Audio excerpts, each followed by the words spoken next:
Hello, welcome to Operations Management. In this lecture, I will talk about bottleneck analysis. Here is the question. The following diagram shows four-step process that begins with operation 1 and ends with operation 4. The rates shown in each box represents the effective capacity of that operation. So they are asking us to determine the capacity of this process. So if you have any process that consists of several operations and all operations needs to be done on a product, then the bottleneck would be the slowest process, because if you see here, for any given hour, operation 1 will produce 15 units, operation 2 will produce 10 units, operation 3 will produce 5 units, and operation 4 would produce 25 units. So at the end of an hour, we will only get 5 units out of the system. So that is the output of the system will be. So since this is the slowest process, it slows down the slowest operation, it slows down the entire process, and that's the reason it's called bottleneck. So if you see, this will produce 15 and the second operation can only take 10, so 5 units will be waiting here, and then 10 will be processed by operation 2, but the third operation can only take 5, so 5 will be another 5 units will be waiting here, and then if you see, all these 5 will be processed by operation 4, which has the capability to process 25 units. So in this case, if you say determine the capacity of this process, only 5 units come out of this process, so the capacity of this process will be 5 units per hour, and the bottleneck would be operation 3. So operation 3 would be the bottleneck, and it will determine the capacity of the entire process.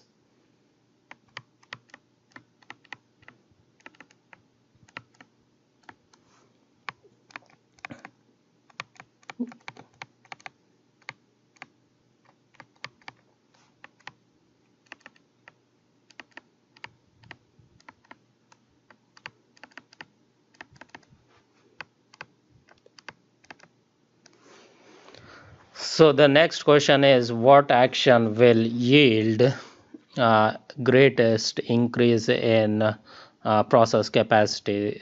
So the first thing is increase the operation 1 by 10%. So if we wanted to increase the operation 1 by 10%, so that's 10% of 15 units, so that would be 1.5. So operation 1, the new output would be 16.5. so if you see this, even though if we increase this to 16.5, again our bottleneck is still operation 3. It will constrain the entire process to produce only 5 units, so this will yield 5 units per hour.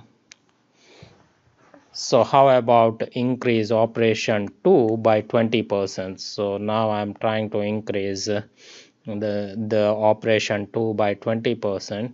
So 20% of 10 would be 2 units. That means our new output of operation 2 would be 12 units.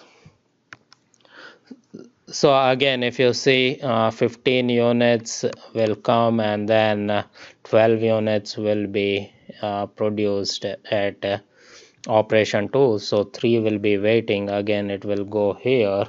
Only 5 units will be taken by operation 3, so 7 units will be waiting in between operation 2 and 3. At the end, the 5 units will be processed by operation 4, and we will again end up with 5 units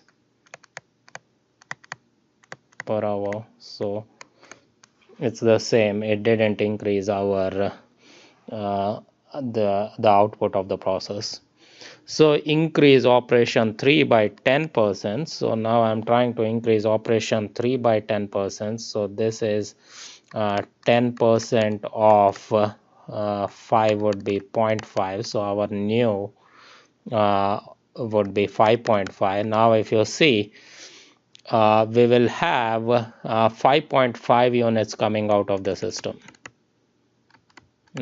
because we increased operation 3, which is the slowest process capacity.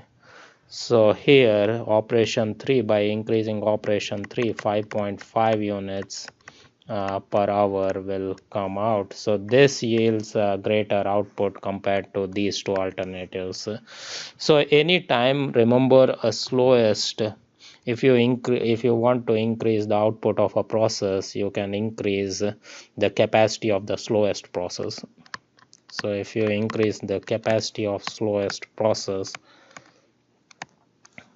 if you increase it, then the entire slowest operation, not process, then the entire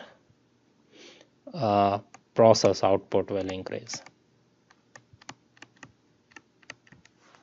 So that's the conclusion of bottleneck. So this concludes my lecture on bottleneck. Thank you.